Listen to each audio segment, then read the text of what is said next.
Menurut Wakil Suara Pencarum Seluruh Malaysia Azmi Muhammad Tahir, rata-rata golongan ini merupakan kumpulan M40 dan juga golongan B40 yang benar-benar terjejas akibat pelaksanaan PKP Perintah Kawalan Pergerakan berikutan pandemik COVID-19.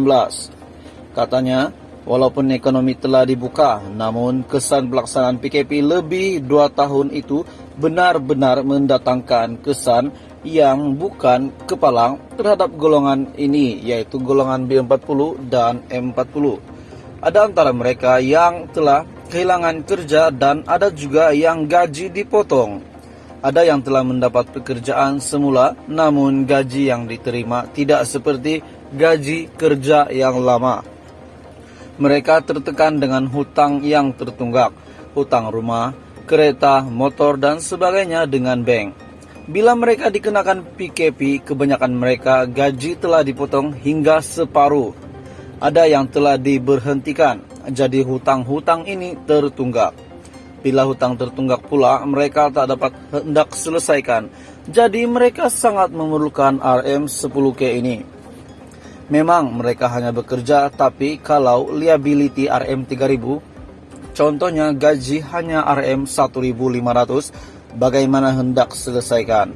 Ramai yang kata, kerjalah, pergilah cari kerja. Iya, memang mereka cari kerja, tapi yang tertunggak ini macam mana nak bayar, jelasnya lagi. Azmi juga berkata, ada antara kumpulan ini yang tertekan sehingga menzahirkan ayat mahu menamatkan hidup, dan ada pula yang terpaksa mencari ahlong untuk membuat pinjaman haram. Benar keluarkan selepas dividen 2021 diisytiharkan. Cadangan agar pengeluaran simpanan RM10K ini dibenarkan selepas dividen tahun 2021 diisytihar amat disambut baik. Azmi juga berkata pembayaran dividen membantu penambah jumlah simpanan para pencarum. Justru pencarum juga tidak terasa penyusutan simpanan dalam tabungan jika wang dikeluarkan. Mengganggu mental dan emosi boleh jadi gila. Ada 2-3 orang yang menzahirkan emosi mahu membunuh diri. Bila dalam keadaan emosi, kita tak tahu nak buat apa. Dalam pada itu, pihaknya juga telah menyerahkan memorandum kepada Yang di-Pertuan Agong Al-Sultan Abdullah Riayatuddin Al-Mustafa Billah Shah dan bekas Perdana Menteri Datuk Seri Najib Tun Razak. Pilihan akhir bagi penganalisis ekonomi Putra Business School PBS. Menurut Wakil Suara Pencarum Seluruh Malaysia Azmi Muhammad Tahir, rata-rata golongan ini merupakan kumpulan M40 dan juga golongan B40 yang benar-benar terjejas akibat pelaksanaan PKP Perintah Kawalan Pergerakan berikutan pandemik COVID-19. Katanya, walaupun ekonomi telah dibuka, namun kesan pelaksanaan PKP lebih 2 tahun itu benar-benar mendatangkan kesan yang bukan kepalang terhadap golongan ini, yaitu golongan B40 dan M40. Ada antara mereka yang telah kehilangan kerja dan ada juga yang gaji dipotong. Ada yang telah mendapat pekerjaan semula, namun gaji yang diterima tidak seperti gaji kerja yang lama. Mereka tertekan dengan hutang yang tertunggak, hutang rumah, kereta, motor dan sebagainya dengan bank. Bila mereka dikenakan PKP, kebanyakan mereka gaji telah dipotong hingga separuh. Ada yang telah diberhentikan, jadi hutang-hutang ini tertunggak. Bila hutang tertunggak pula, mereka tak dapat hendak selesaikan. Jadi mereka sangat memerlukan RM10K ini.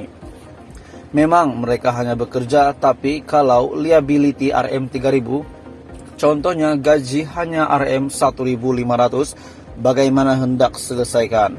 Ramai yang kata, kerjalah, pergilah cari kerja. Iya, memang mereka cari kerja, tapi yang tertunggak ini macam mana nak bayar, jelasnya lagi.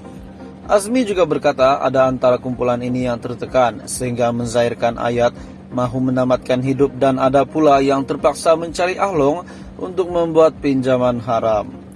Benar keluarkan selepas dividen 2021 diisytiharkan. Cadangan agar pengeluaran simpanan RM10K ini dibenarkan selepas dividen tahun 2021 diisytihar amat disambut baik. Azmi juga berkata pembayaran dividen membantu penambah jumlah simpanan para pencarum. Justru pencarum juga tidak terasa penyusutan simpanan dalam tabungan jika uang dikeluarkan. Mengganggu mental dan emosi boleh jadi gila. Ada 2-3 orang yang menzahirkan emosi mahu membunuh diri. Bila dalam keadaan emosi, kita tak tahu nak buat apa.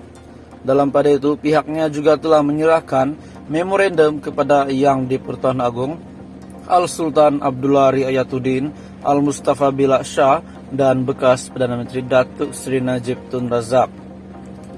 Pilihan akhir bagi penganalisis ekonomi Putra Business School PBS